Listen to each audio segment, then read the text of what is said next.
কেমন আছেন? আশা রাখি ভালোই আছেন।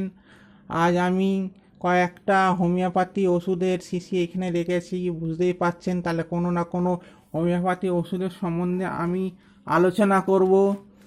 সে আলোচনা সবিস্তারে শুনবার জন্য অবশ্যই আমার সাথে থাকুন, ভিডিওটা সম্পূর্ণ দেখুন, স্কিপ করে যাবেন না। কারণ এটি প্রতিটি মানুষেরই একটা অতীব প্রয়োজনীয় ঔষধ। এই ওষুধটার সম্বন্ধে আমি সবিস্তারে আলোচনা করার আগে আপনাদের কাছে অনুরোধ করব, এই চ্যানেলটাকে সাবস্ক্রাইব করে নেবেন, অর্থাৎ আর মিক্স ব্লগ চ্যানেলটাকে সাবস্ক্রাইব করে দেবেন, আর পাশে থাকা বেল আইকনটা টিপে নেবেন। ভিডিও ভালো লাগলে একটা লাইক দিয়ে দেবেন। যদি মনে করেন বন্ধুদের কাছে শেয়ার করতে পারে তার উপকার হবে, তাহলে শেয়ার করে দেবেন। আর কমেন্টসে যদি এই লিখবেন যদি আপনি হোমিওপ্যাথি ওষুধ ব্যবহার করেন বা এই ওষুধটা ব্যবহার করেছেন কি না। তা ভিডিও আগে বাড়াচ্ছি, অর্থাৎ সামনের দিকে নিয়ে যাচ্ছি। বন্ধুরা, আজ আমি একটা ভিডিও নিয়ে আপনাদের সামনে হাজির হয়েছি। সেই ভিডিওটা হবে হোমিওপ্যাথি ওষুধের ওপরে। সেই হোমিওপ্যাথি ওষুধটা আপনাদের কাছে সুপরিচিত নয়, কিন্তু মানবদেহের পক্ষে, অর্থাৎ পুরুষ ও মহিলার উভয়ের পক্ষে এটি খুবই দরকার একটি ওষুধ। সেই ওষুধটা হচ্ছে স্যালিক্স নাইগ্রা। এই স্যালিক্স নাইগ্রা ওষুধটা সাধারণত আমরা সচরাচর জানি না, বা যারা যে সমস্ত ব্যক্তিরা এই হোমিওপ্যাথি ওষুধ নিয়ে আলাপ আলোচনা করে থাকেন তারাও বলেন না, কিন্তু এটি খুবই একটি প্রয়োজনীয় ওষুধ। তবে দেখতে পাচ্ছেন এই স্যালিক্স নাইগ্রা, এইটা হচ্ছে স্যালিক্স নাইগ্রা ওষুধ। এটি মাদার টিংচার হচ্ছে মূল আরক। এই মূল আরক বা মাদার টিংচারের সম্বন্ধে আপনাদের ওয়াকিবহাল করাবো।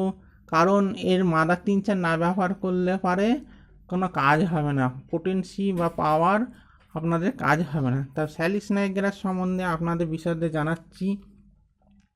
এই স্যালিক্স নাইগ্রাটা হচ্ছে তাজা কুঁড়ি থেকে প্রস্তুত।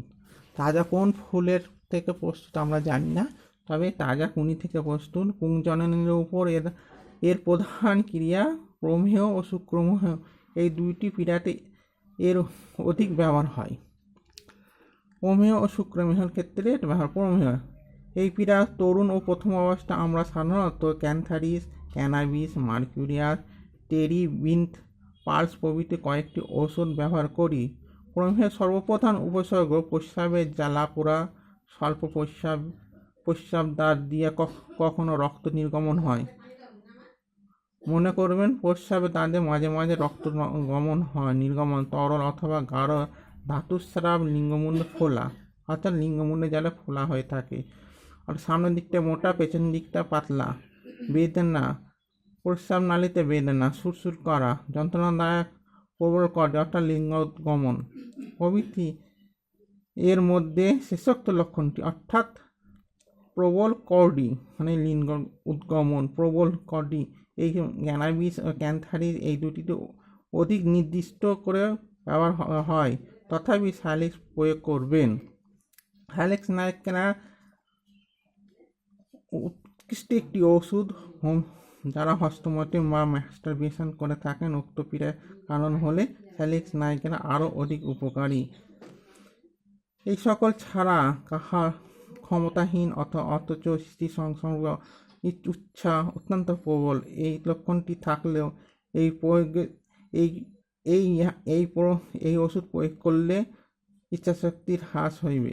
কোমরে বেদনা, অর্থাৎ কোমরে যন্ত্রণা করছে, বেদনা, স্বজনে শীঘ্র চলিতে পারে না, তাড়াতাড়ি হাঁটতে পারে না, এবং অন্ডকোষে বেদনা, এর দ্বারা অনেক সময় উপশমিত হয়। অর্থাৎ কোমরে বেদনা যাদের থাকে, তাড়াতাড়ি হাঁটতে পারে না, এই স্যালিক্স নাইগ্রা খেলে হয় আশু উপশম হয়। সম্পূর্ণরূপে এটা চলে যাবে না, এর জন্য অন্য ওষুধ ব্যবহার করতে হবে আপনাদের। বা এ আশু উপশম মানে আপনি কষ্ট পাচ্ছেন, কষ্টটা লাগা হবে। স্ত্রী ব্যাধি কী বলছে? ঋতুর পূর্বে ও ঋতুর সময় স্নায়বিক বেদনা, ডিম্বকোষে বেদনা, কষ্টকর ঋতুস্রাব প্রভৃতি এর দ্বারা উপকার হয়। মুখের ও চোখের পীড়া, মুখ এবং চোখের পীড়া কী বলছে? স্পর্শে চক্ষু নড়িলে বেদনা, হাত দিয়ে চোখটাকে এদিক ওদিক ঘোরালে পরে বেদনা হয়। সদৃশ ওষুধ কী কী, এর মতোই কয়েকটা ওষুধ আছে, এটা ব্যবহারও করতে পারেন। আবার এছাড়া এই ওষুধগুলো ব্যবহার করতে পারেন। সুক্রোজ খোলাসায় টিবিউলাস টিরেস্ট্রিস আর টার্নেরা বা ড্যামিয়েনা মাদার, এই ওষুধগুলো আপনি ব্যবহার করতে পারেন। কীরকমভাবে ব্যবহার করবেন, কত ক্রম ব্যবহার করবেন, ক্রম হচ্ছে মাদার। এই যে মাদার আমি নিয়েছি, মাদার চিহ্ন, এইটা হচ্ছে মাদার চিহ্ন। এই মাদার চিহ্ন মানে কিউ আকারে দেওয়া থাকবে। মাদার চিহ্ন ক্রম মাদার থেকে 1x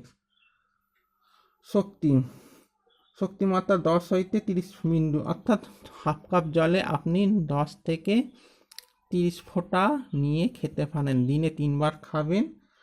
দিনে 3 বার খেলে পর আশা রাখি আপনার যেসব রোগ অর্থাৎ প্রমেহ স্রাব, প্রমেহ ও শুক্রমেহ, এই রোগগুলো সেরে যাবে। স্ত্রীব্যাধি রোগ, অনেক চোখের টাঁটানি, চক্ষু পীড়া, এগুলো চলে যাবে। মুখের পীড়াও চলে যাবে। আর যাদের কোমরের যন্ত্রণা হয়, সে তো কোমরের যন্ত্রণাও আশা রাখি উপশম হবে। তো বন্ধুবর্গ, আপনাদের কেমন এই ভিডিওটা লাগলো? আগামী দিনে আরও এই হোমিওপ্যাথি ওষুধ নিয়ে আমি আলোচনা করব। আশা রাখি আপনাদের সেসব ভিডিওগুলো ভালো লাগবে। আজকের মতো এইটুকুনি, আবার দেখা হবে এক নতুন ভিডিওতে। আমাকে বিদায় দিন, ধন্যবাদ।